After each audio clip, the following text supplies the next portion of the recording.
చాకచక్యంతో తప్పిన ప్రమాదం. వరంగల్ జిల్లా చెన్నారావుపేట మండలం తిమ్మరాయిపాడు గ్రామ శివారులో బస్సు అదుపు తప్పి పొలాల్లోకి దూసుకువెళ్లిన బస్సు అదుపు తప్పడాన్ని మిషన్ భగీరథ్ పైప్ లైన్ వేయడం వల్లనే జరిగిన ప్రమాదం. రోడ్డు పక్కల ఉన్న గుంతల పోచకపోవడంతో వల్లనే ప్రమాదం జరిగిందని ప్రయాణికులు ఆరోపిస్తున్నారు.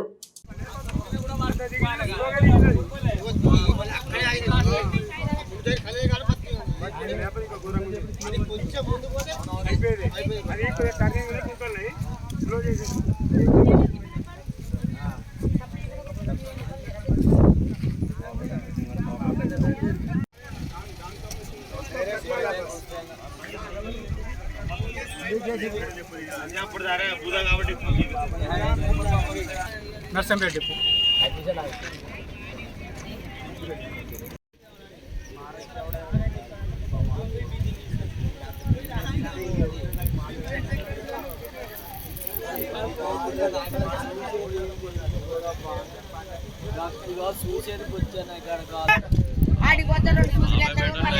మళ్ళీ తిరగాలి నేను ఫోటో అనుకుంటుంది.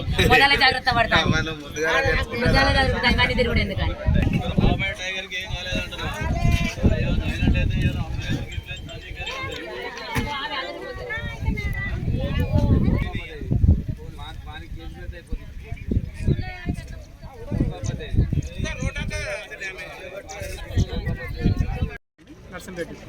ఓకే, బస్సు ఎట్లా మిస్టేక్ కావడం ఏంటిదని?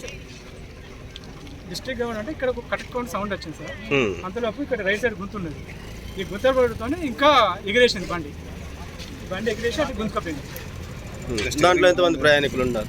50 మంది ఉన్నారు సార్. 50 మంది అంటే మేజర్గా ఏమన్నా దెబ్బలు తగినాయి ఎవరికన్నా? ఏం లేదు సార్. ఆ పొలంలో పోయేటానికి సేఫ్ అయిపోయినా సార్. అచ్చా, అయితే ఇప్పుడు అంటే బస్సు ప్రాబ్లం అంటారా? బస్సు ఫస్ట్ చూసుకొని డిపో నుంచి రిలీజ్ అయ్యేటప్పుడు దేని ప్రాబ్లం అంటారు? ఇప్పుడు మనకు బస్సు తీస్తే దానికి ఏందని తెలుస్తుంది సార్. అచ్చా, నాకైతే ఆ స్టీరింగ్ టైరన్ రాడిపోతుందా, లేకపోతే స్టీరింగ్ పట్టుకున్నదా, లేకపోతే ఈ గుంతల పడి ఇంకేమన్నా అయిందా, పడి కూడా ఏమన్నా అయిందా చెప్పండి సార్. నా పేరు నిరాల్ నష్టం. కొంచెం ఆడ వంపుల గుంత ఉంటే ఆ గుంతల రాడ్ ఇరిగి ఇక చిన్నగా స్లోగా ఆయన డ్రైవర్ ఆపుతాంటే సుధా వరి పొలంలోకి లాక్కపోయింది బస్సు.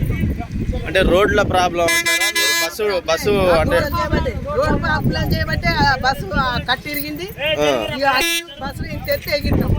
ఎగిరి ఆ బస్సు చిన్నగా కొట్టుకుపోతా మొత్తుకోకుండా ఆ సార్ నిమ్మలాగా పక్క సైడ్ కొట్టింది. డ్రైవర్ల ప్రాబ్లం కదా? డ్రైవర్ పడ్డాం. ఇంకా కన్ను మూసుకున్నాం, మా పని అయిపోయిందని కన్ను మూసుకున్నాం.